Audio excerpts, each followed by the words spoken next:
ഗുജറാത്തിൽ അഹമ്മദാബാദിലുണ്ടായ വിമാന ദുരന്തത്തിൽ 241 പേർ, ഈ വിമാനത്തിലുണ്ടായിരുന്നത് 242 പേരാണ്. അതിൽ ഒരാൾ അത്യത്ഭുതകരമായി രക്ഷപ്പെട്ടു എന്ന വാർത്തകൾ വരുന്നു.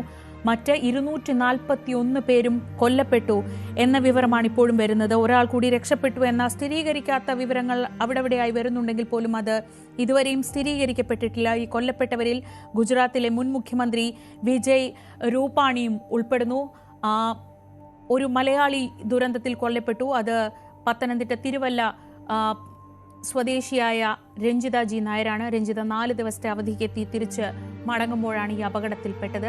ലണ്ടനിലേക്കുള്ള എയർ ഇന്ത്യ ഡ്രീം ലൈനർ വിമാനം എയർ ഇന്ത്യയുടെ എന്ന് മാത്രമല്ല ഏറ്റവും സുരക്ഷിതമായ വിമാനങ്ങളിലൊന്ന് എന്ന് കരുതപ്പെടുന്ന ഡ്രീം ലൈനർ വിമാനമാണ് ടേക്ക് ഓഫിന് തൊട്ട് പിന്നാലെ തകർന്നു വീണത് ഈ വിമാനത്താവളത്തിന്റെ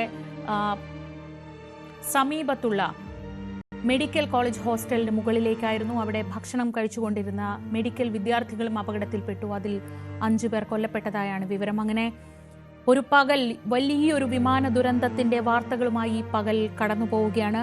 കിരൺ ബാബു വിവരങ്ങളുമായി. കിരൺ, ഏറ്റവും ഒടുവിൽ ഒരാൾ രക്ഷപ്പെട്ടതിന്റെ അത്യത്ഭുതകരമായ വാർത്തയാണ് ഏറ്റവും അവസാനം വരുന്നത്. ഒരാൾ കൂടി രക്ഷപ്പെട്ടു എന്ന സ്ഥിരീകരിക്കാത്ത വിവരങ്ങളൊക്കെ വരുന്നുണ്ട്. പക്ഷെ അപ്പോഴും ഒരൊറ്റ മനുഷ്യൻ മാത്രം രക്ഷപ്പെട്ട് 241 പേർ, ഇപ്പോൾ കിട്ടുന്ന വിവരങ്ങൾ അനുസരിച്ചാണെങ്കിൽ 241 പേരുടെ ജീവിതം, 241 പേരുടെ പ്രതീക്ഷ, അവരെ ചുറ്റിപ്പറ്റി നിൽക്കുന്ന മനുഷ്യന്മാർ, അങ്ങനെ ഈ ദിവസം കണ്ണീരിൻ്റെതാണ്. ഏറ്റവും ഒടുവിൽ വരുന്ന വിവരങ്ങൾ എന്തൊക്കെയാണ്? ശ്രീജ, ആ വിഷയത്തിലേക്ക് കടക്കും മുമ്പ് ഈ വിമാന അപകടത്തേക്ക് ഉണ്ടായിക്കഴിഞ്ഞാൽ സ്വാഭാവികമായും ഉണ്ടാവേണ്ടത് അന്വേഷണമാണ്. അന്വേഷണത്തിന് ഇന്റർനാഷണൽ ഏജൻസികളടക്കം US-ഉം UK-യും അന്വേഷണ സംഘത്തെ ഇന്ത്യയിലേക്ക് അയക്കാം എന്നുള്ളത് അറിയിച്ചിട്ടുണ്ട്. UK air accident investigation branch ഇന്ത്യയിലേക്ക് ഈ അന്വേഷണത്തിന് വേണ്ടി ഒരു വിദഗ്ധ സംഘത്തെ അയക്കാനുള്ള സന്നദ്ധത ഇന്ത്യയെ ഔദ്യോഗികമായി തന്നെ അറിയിച്ചിട്ടുണ്ട്.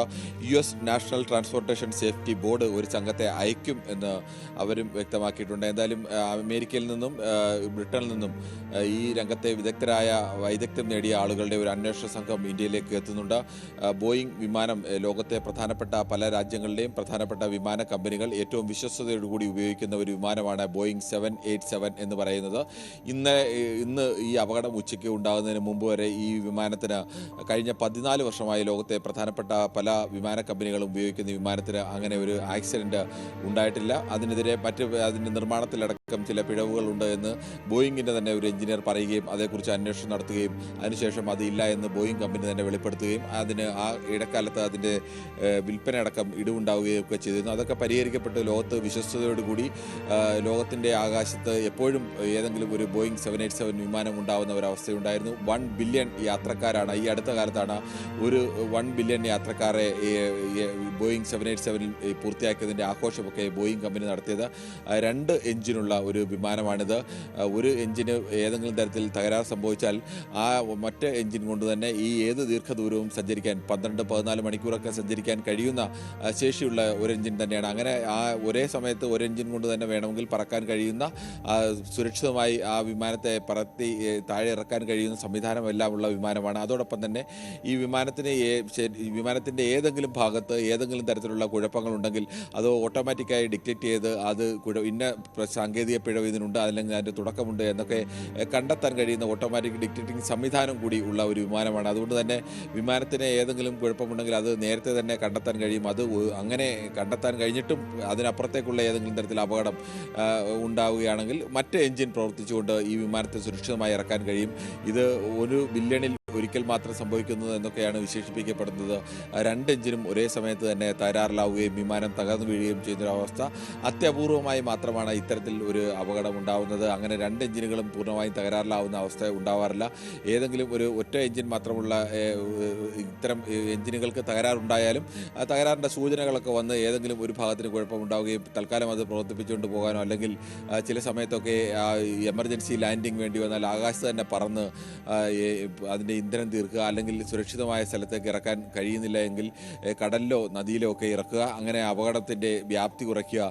അങ്ങനെ പല മാർഗ്ഗങ്ങളൊക്കെ ഉപയോഗിക്കാറുണ്ട്. അല്ലെങ്കിൽ ആളൊഴിഞ്ഞ സ്ഥലത്തേക്ക് ഇറക്കി പരമാവധി തീ പിടിക്കുന്ന അവസ്ഥയൊക്കെ ഒഴിവാക്കാനുള്ള ശ്രമം ഒക്കെ ഉണ്ടാവുക. അത്തരം ശ്രമങ്ങളൊക്കെ നടത്താറുണ്ട്. പക്ഷേ അതിനൊന്നും ഉള്ള സമയം ഉണ്ടായിരുന്നില്ല. വിമാനം ഉയരുമ്പോൾ തന്നെ ആദ്യ ആപൽ സന്ദേശം എത്തുന്നു. ഇതിൻ്റെ വിമാനത്തിൻ്റെ പവർ ആ തരത്തിലേക്കുള്ള പവർ ലഭിക്കുന്നില്ല. ഏത് വിമാനവും ഉയർന്ന് ആകാശത്തേക്ക് ഉയരുന്ന ആ സമയത്താണ്, ടേക്ക് ഓഫ് സമയത്താണ് ഏറ്റവും കൂടുതൽ പവർ വേണ്ടത്.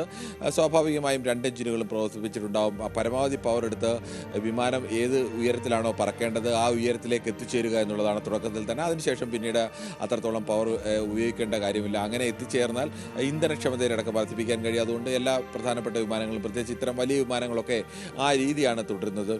പക്ഷേ അങ്ങനെ ഉയരത്തിലേക്ക് പറക്കാൻ കഴിഞ്ഞില്ല. 800 അടി ഉയരത്തിൽ മാത്രമാണ് ഈ വിമാനം എത്താൻ കഴിഞ്ഞത്. അതിനുള്ളിൽ തന്നെ വിമാനത്തിൽ നിന്ന് രണ്ടാമത്തെ സന്ദേശം എത്തുന്നു. അത് മെയ്ഡേ എന്നുള്ളതാണ്. മെയ്ഡേ എന്ന് പറഞ്ഞാൽ അപകടത്തിൽപ്പെടുകയാണ്, ഏറ്റവും അടിയന്തരമായ ജാഗ്രത, രക്ഷിക്കൂ, ഹെൽപ്പ് മീ എന്ന അർത്ഥം വരുന്ന ഫ്രഞ്ച് വാക്കിൽ നിന്നാണ് മെയ്ഡേ എന്ന വാക്ക് തന്നെ വന്നത്. ഈ സന്ദേശം ലഭിച്ചു കഴിഞ്ഞാൽ അടിയന്തരമായി തന്നെ എല്ലാ സംവിധാനങ്ങളും ഒരുങ്ങും. എങ്ങനെ ഏത് അപകടമാണ്, പക്ഷേ അതൊക്കെ എന്താണ് അപകടമെന്നോ അല്ലെങ്കിൽ എവിടെയാണ് പിഴവോ എന്ന് തിരിച്ചറിഞ്ഞ് പൈലറ്റിന് നിർദ്ദേശം കൊടുക്കാനോ അല്ലെങ്കിൽ താഴെ നിന്ന് തന്നെ പരിഹരിക്കാൻ കഴിയുന്ന സാങ്കേതിക തകരാറുകളുണ്ട്. അത്തരം കാര്യങ്ങളിലേക്കൊക്കെ കടക്കുന്നതിനൊക്കെ ഒരു സമയം വേണം. പക്ഷേ 1 മിനിറ്റ് പോലും എടുത്തില്ല. ആ 1 മിനിറ്റിനുള്ളിൽ തന്നെ വിമാനം തകർന്ന് വീഴുകയായിരുന്നു. അതുകൊണ്ട് തന്നെയാണ് വിമാനത്തെ തകർത്ത് സംബന്ധിച്ച് യന്ത്ര തകരാറിനപ്പുറത്തേക്ക് പ്രാഥമികമായി DGCA നൽകുന്ന വിവരം ഇത് പക്ഷി ഇടിച്ചുണ്ടാകുന്ന അപകടമാണ്. പക്ഷി ഇടിച്ച് പ്രൊപ്പല്ലറിനുള്ളിലേക്ക് കടന്നു കഴിഞ്ഞാൽ ഒന്നിലധികമോ ഒക്കെ പക്ഷികൾ, അല്ലെങ്കിൽ കൂട്ടത്തോടൊക്കെ പക്ഷികൾ പ്രൊപ്പല്ലറിനുള്ളിൽ കടന്നു കഴിഞ്ഞാൽ പ്രൊപ്പല്ലറിൻ്റെ കേടുപാടുകൾ സംഭവിക്കാനും പ്രൊപ്പല്ലറിൻ്റെ ബ്ലേഡുകൾ തകരാറിലാകാനും അല്ലെങ്കിൽ തകർന്നു പോകാനും ഒക്കെ സാധ്യതയുണ്ട്. ഇത് ഒരേ സമയം 2 എഞ്ചിനുകൾക്കും ആ തരത്തിലേക്കുള്ള സംഭവങ്ങൾ ഉണ്ടായി എന്ന് വേണം കരുതാൻ. 2 എഞ്ചിൻ്റെ ഭാഗത്തെ പ്രൊപ്പല്ലറുകൾക്കും ഇതേ സംഭവമുണ്ട്. എമർജൻസി ആയിട്ട് ഉപയോഗിക്കാൻ കഴിയുന്നതിനടക്കം ഈ തകരാറുകൾ ഒരേ സമയത്ത് ഉണ്ടായി എന്ന് വേണം കരുതാൻ. അങ്ങനെയാണെങ്കിൽ വിമാനത്തിലേക്കുള്ള പവർ പൂർണ്ണമായും കട്ടാവുകയാണ്. വിമാനത്തിലേക്കുള്ള പവർ പൂർണ്ണമായും കട്ടായാൽ പിന്നീട് വിമാനത്തിന് നിയന്ത്രണമില്ല. വിമാനം താഴേക്ക് വീഴുക, പതിക്കുക എന്നുള്ളത് മാത്രമാണ് ഉള്ളത്. ഏതെങ്കിലും തരത്തിൽ വിമാനത്തെ നിയന്ത്രിക്കാൻ കഴിയില്ല. വിമാനത്തിൻ്റെ എഞ്ചിൻ പ്രവർത്തിക്കാത്ത ഒരവസ്ഥയിലേക്ക് വരുന്നു. അങ്ങനെ ഉണ്ടായി എന്നാണ് ഇപ്പോൾ പ്രാഥമികമായി കരുതുന്നത്. ഇതെല്ലാം പ്രാഥമികമായ നിഗമനങ്ങൾ മാത്രമാണ്. അല്ലെങ്കിൽ യന്ത്രത്തകരാറുകൾ കൊണ്ട് 2 എഞ്ചിനും ഒരേ സമയം പൂർണ്ണമായും പെട്ടെന്ന് സ്റ്റക്കായി പോകുന്നൊരവസ്ഥയിലേക്ക് ഉണ്ടാകാനുള്ള സാധ്യത അപൂർവം എന്നാണ് ഈ രംഗത്തെ വിദഗ്ധരൊക്കെ ഇപ്പോൾ ഇൻ്റർനാഷണൽ മാധ്യമങ്ങളിലൊക്കെ വഴിയുള്ള അഭിപ്രായ പ്രകടനങ്ങളും ഒക്കെ നമ്മൾ കണ്ടുകൊണ്ടിരിക്കുന്നത്. എന്തായാലും അത്തരത്തിലേക്കുള്ള അന്വേഷണം, അത് ഇന്ത്യയുടെ ഭാഗത്തു നിന്നുണ്ടാകുന്ന അന്വേഷണം, അന്താരാഷ്ട്ര ഏജൻസികളുടെ ഭാഗത്തു നിന്നുണ്ടാകുന്ന അന്വേഷണം, അതോടൊപ്പം തന്നെ ലോകത്ത് ഏവിയേഷൻ രംഗത്ത് ഏറ്റവും പ്രധാനപ്പെട്ട 2 രാജ്യങ്ങളാണ് അമേരിക്കയും UK-യും. ആ 2 രാജ്യങ്ങളുടെയും ഇത് അന്വേഷിക്കാൻ വേണ്ടിയുള്ള ബോഡി ഔദ്യോഗികമായി തന്നെ ഇന്ത്യയെ അന്വേഷണം, അമേരിക്ക എത്തും എന്ന് തന്നെ അറിയിച്ചിരിക്കുന്നു. ബ്രിട്ടൻ അങ്ങനെ ഞങ്ങളുടെ സംഘത്തെ അയക്കാൻ സന്നദ്ധമാണ് എന്നുകൂടി അറിയിച്ചിരിക്കുന്നു. ഇനി ഇന്ത്യയുടെ ഭാഗത്തു നിന്നുള്ള അന്വേഷണം മാത്രമല്ല, ലോകത്തെ കൂടി ഇന്ത്യക്ക് ബോധ്യപ്പെടുത്തേണ്ടതുണ്ട് എങ്ങനെയാണ് ഈ അപകടം ഉണ്ടായെന്ന്. ഇന്ത്യയുടെ മാത്രം വിഷയമല്ല ഇത്. ബോയിങ് എന്ന് പറയുന്ന ലോകത്തെ തന്നെ ഏറ്റവും, അമേരിക്ക ആസ്ഥാനമാക്കിയുള്ള ലോകത്തെ തന്നെ ഏറ്റവും പ്രധാനപ്പെട്ട വിമാന നിർമ്മാണ കമ്പനികളിലൊന്നായ, വർഷങ്ങളായ പാരമ്പര്യമുള്ള, അല്ലെങ്കിൽ ലോകത്തെ ഏറ്റവും പ്രധാനപ്പെട്ട വിമാനങ്ങളൊക്കെ നിർമ്മിക്കുക സുരക്ഷിതമെന്ന് കരുതുന്ന ഈ ബോയിങ്ങിൻ്റെ 787 എന്നൊക്കെ പറയുന്ന വിമാനം ലോകത്ത് തന്നെ ഏറ്റവും സുരക്ഷിതം എന്നൊക്കെ കരുതുന്ന വിമാനമാണ്. ആ വിമാനത്തിനും അധികം കാലപ്പഴക്കമുള്ളതല്ല. വിമാനം ഈ മോഡൽ ഇറങ്ങിയിട്ട് തന്നെ 14 വർഷമേ ആവുന്നുള്ളൂ. 10-14 വർഷം എന്നൊക്കെ പറയുന്നത് വിമാനത്തെ സംബന്ധിച്ച് ഒരു പഴക്കം ഉള്ള ഒരു കാലഘട്ടമല്ല. അങ്ങനെ ഇതുവരെയും അപകടം ഉണ്ടായിട്ടില്ല എന്നുള്ള വലിയ റെക്കോർഡ് കൂടി ഉണ്ടായിരുന്ന ഒരു മോഡൽ കൂടിയാണിത്. അതിനാണ് ഇപ്പോൾ അപകടം ഇങ്ങനെ ഉണ്ടായിരിക്കുന്നത്. വിമാനം പറന്നുയർന്ന് മിനിറ്റുകൾക്കുള്ളിൽ തന്നെ പൂർണ്ണമായും നിയന്ത്രണം നഷ്ടപ്പെട്ട് തകർന്നു വീണ് വിമാനത്തിൽ ഒരാൾ തന്നെ രക്ഷപ്പെട്ടത് അത് അത്യത്ഭുതം എന്നൊക്കെ പറയേണ്ടി വരും. വിമാനം താഴേക്ക് പതിച്ച് വിമാനം താഴെ വീണ് കഴിഞ്ഞാണ് വിമാനത്തിലേക്ക് തീ പടരുന്നത്. വിമാനത്തിനുള്ളിൽ തീ പടർന്നോ എന്ന് നമുക്കറിയാൻ കഴിയില്ല. പക്ഷേ ദൃശ്യങ്ങളിൽ നിന്ന് വ്യക്തമാകുന്നത് താഴെ ഇടിച്ച് ആ വലിയ ക്ലാഷിലാണ് വിമാനത്തിൽ തീ പറക്കുന്നത്. തീ പടർന്നു കഴിഞ്ഞാൽ സ്വാഭാവികമായും ഇന്ത്യയിൽ നിന്ന് ലണ്ടനിലേക്ക് പറക്കാനുള്ള വിമാനത്തിനുള്ള ഇന്ധനം അതിൽ ശേഖരിച്ചിട്ടുണ്ടാവും. പ്രത്യേകിച്ച് മറ്റ് വിമാനങ്ങളൊക്കെ അപേക്ഷിച്ച്, സാധാരണ യാത്രാ വിമാനങ്ങളെ അപേക്ഷിച്ച് അതിൻ്റെ ഏകദേശം ഇരട്ടിയോളം ഇന്ധനം ശേഖരിക്കാൻ കഴിയുന്ന, 12-14 മണിക്കൂറൊക്കെ എങ്ങും നിർത്താതെ തന്നെ പറക്കാൻ കഴിയുന്ന വിമാനം കൂടിയാണ് ഈ ബോയിങ് 787. അതുകൊണ്ട് തന്നെ അതിൽ ആ തരത്തിലേക്കുള്ള 80 ടൺ മുതൽ 100 ടൺ വരെയുള്ള ഏവിയേഷൻ ഫ്യൂവൽ ഉണ്ടായിരിക്കുമെന്നാണ് കരുതപ്പെടുന്നത്. അത് കത്തി കഴിഞ്ഞപ്പോൾ നിമിഷ നേരം കൊണ്ട് തന്നെ ഇതൊരു തീഗോളമായി മാറുകയായിരുന്നു. ഏതെങ്കിലും തരത്തിൽ ഈ അപകടത്തിൽ പെട്ടവർ ചിലരെങ്കിലും ആ വിമാനത്തിൻ്റെ പ്രത്യേക ഭാഗങ്ങളിലൊക്കെ ഇരുന്നു അവർക്ക് കാര്യമായ അപകടമില്ലാതെ അവർ താഴെ എത്തി രക്ഷപ്പെട്ടാം എന്നുള്ള സാധ്യതയുണ്ടെങ്കിൽ വിമാനം തീ പിടിച്ചോടുകൂടി അതൊരു ഫർണസിന് സമാനമായിട്ടാണ് ഏകദേശം 1 മണിക്കൂറോളം നിന്ന് കത്തിയത്. അത് പെട്ടെന്ന് അണയ്ക്കാൻ പോലും കഴിയില്ല. ഈ ഫ്യൂവൽ തീരുന്നതോടുകൂടി മാത്രമല്ലാതെ അതിനപ്പുറത്തേക്ക് എന്തെല്ലാം സംവിധാനങ്ങൾ ഉണ്ടായാലും പൂർണ്ണമായി അണച്ചൊക്കെ വരുമ്പോഴത്തേക്ക് ഒരു മനുഷ്യനും ഒരു ഫർണസിനുള്ളിൽ അത്രയും സമയം കിടക്കുക എന്ന് പറഞ്ഞാൽ ആലോചിക്കാമല്ലോ. ഇപ്പോൾ പലരുടെയും മൃതശരീരങ്ങൾ തന്നെ ആരുടേതാണെന്ന് തിരിച്ചറിയാൻ കഴിയാത്ത രീതിയിലേക്കൊക്കെ ആണ് വിമാനത്തിൻ്റെ ഈ കത്തിയ ഭാഗത്ത് ഉണ്ടായിരുന്ന പല ആളുകളുടെയും വിമാനം. അതൊക്കെ ഇനി DNA ടെസ്റ്റിലൂടെ മാത്രമേ ഇത് ഇന്ന ആളുടെ ശരീരമാണ് എന്നതടക്കം